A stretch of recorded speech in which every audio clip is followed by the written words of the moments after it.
The Galactic Adoption Center on Station Harmony buzzed with the usual afternoon activity. Species from across the known universe wandered through the sterile corridors, peering into observation rooms where orphaned children of various races waited for families to claim them. Emma Chen pressed her hand against the transparasteel window, watching a Velcarian couple coo over a trio of fuzzy Molteran cubs. Her partner, Stephen Rodriguez, stood beside her, tablet in hand, scrolling through profiles with growing frustration. "Another rejection," Stephen muttered, showing Emma the screen. "They say humans are too emotionally volatile for raising a crystalline youth." Emma sighed. They'd been trying for months to adopt, but every species seemed to have a reason why humans weren't suitable. Too aggressive, too sentimental, too unpredictable. The galaxy had only recently allowed humanity into the Galactic Federation, and prejudices ran deep. "Maybe we should just," Emma began, but stopped when she noticed something in the corner of the main hall. A small figure sat hunched in the shadows, away from the brightly lit viewing areas. The child, if that's what she was, had pale blue skin that seemed to shimmer faintly, and 4 arms wrapped protectively around her thin frame. 2 large, dark eyes watched the passing visitors with an expression of practiced hopelessness. "Who's that?"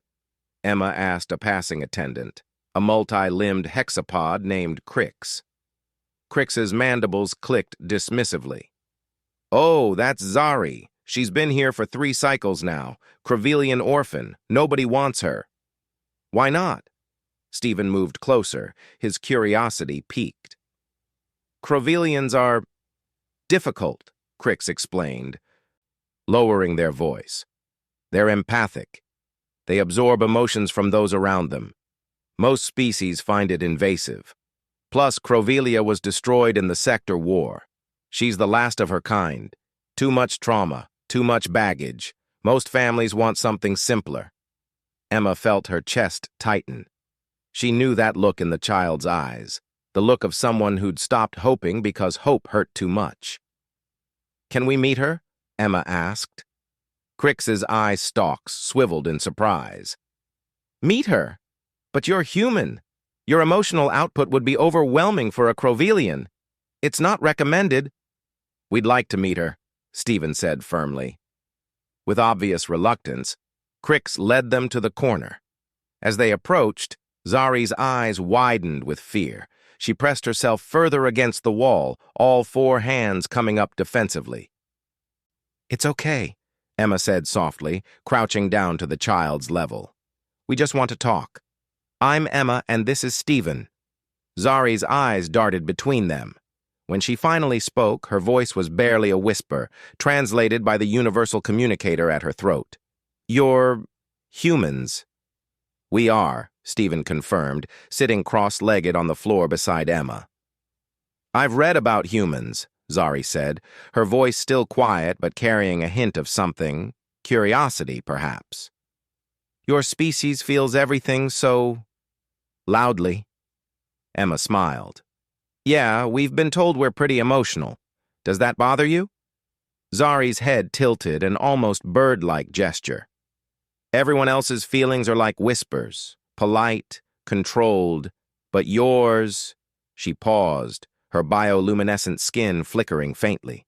"Yours are like songs, loud and messy and—" She stopped, looking down.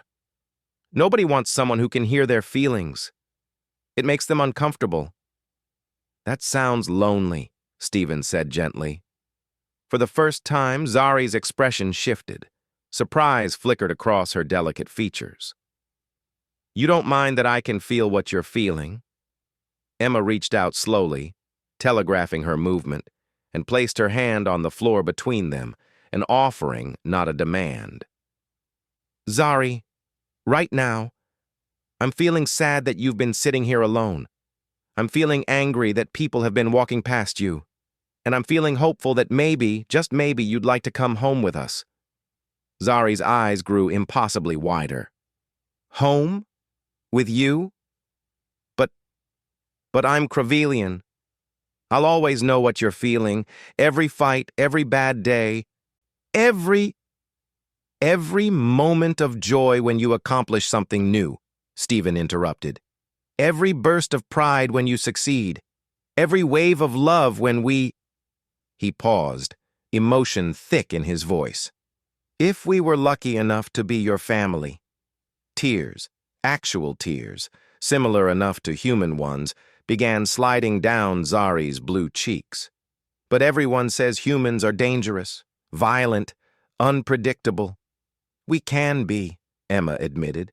"We've made mistakes. We've fought wars and hurt each other, but we've also learned. We've grown. And you know what makes humans really special?"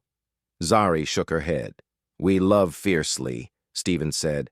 "When a human decides you're family, nothing in the galaxy will stop them from protecting you. We don't do anything halfway, including caring for the people we love." Zaryi's 4 arms slowly lowered. "You really want me? Even though I'm broken? Even though my whole world is gone?" Emma's eyes glistened. "Zaryi, you're not broken. You're surviving, and you don't have to survive alone anymore." The child stared at them for a long moment. Then, tentatively, she extended one small, 4-fingered hand toward Emma's outstretched one. The moment their hands touched, Zaryi gasped.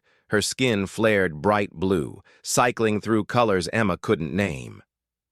"What is it?" Stephen asked, concerned. Zaryi's voice was filled with wonder. "I can feel it. What you're feeling. It's not scary or overwhelming. It's—" She looked up at them, tears still streaming down her face. "It's warm, like being wrapped in starlight. You really mean it. You really want me."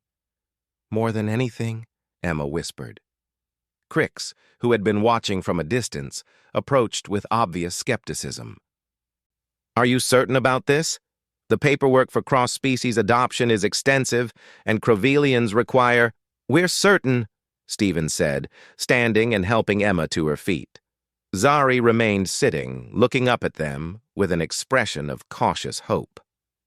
Emma extended both hands toward the child. "What do you say, Zaryi? Want to come home?" For the first time since they'd met her, Zaryi smiled. A genuine, radiant smile that made her bioluminescent skin glow like a small sun.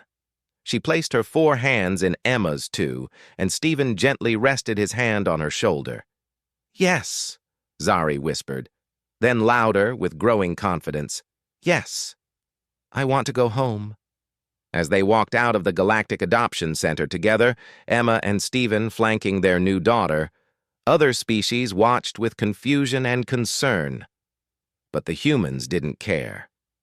They had learned long ago that the galaxy's opinion mattered far less than the family you chose to build. Behind them, Zaryi's soft voice carried one last thought. "Thank you for hearing me. Not just my words, but my heart." Emma squeezed her hand gently. "Always, sweetheart. Always." And for the first time in 3 cycles, the alien girl who thought nobody wanted her finally knew what it felt like to belong.